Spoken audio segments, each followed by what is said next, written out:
Cet après-midi, vous êtes toutes et tous conviés à participer aux travaux des commissions qui porteront sur le plan d'action syndical de lutte contre les inégalités sociales. Pendant qu'on saccage notre réseau de la santé, notre réseau de l'éducation, nos CPE, notre fonction publique, pendant qu'on a de la misère à augmenter un petit peu notre salaire minimum, pendant qu'on a de la misère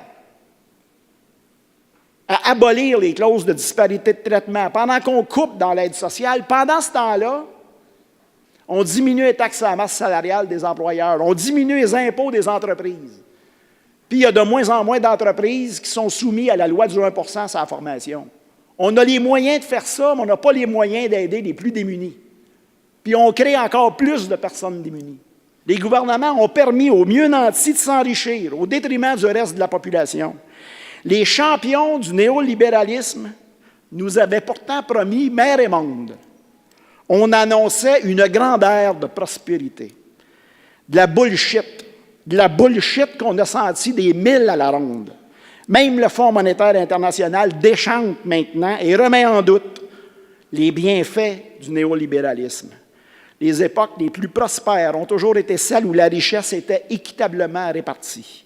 Les gains de productivité se traduisaient en augmentation salariale pour les travailleurs et les travailleuses.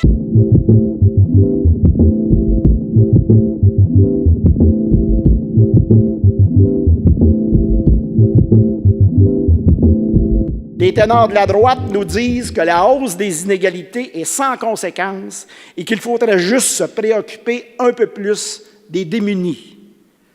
Non, mais quel culot, quelle démagogie, quel écran de fumée. Encore une fois, qui dit ça? Qui dit ça?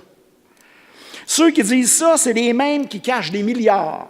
C'est autour de 38 milliards juste pour le Québec dans les paradis fiscaux. C'est les mêmes qui font tout pour ne pas payer leur juste part. C'est les mêmes qui disent qu'on n'a pas les moyens de se payer des programmes sociaux qui ont de l'allure. C'est les mêmes qui disent que répartir la richesse, ça ne sera pas bon pour l'économie. Il s'agit d'un phénomène mondial et le Québec n'a pas échappé à cette tendance.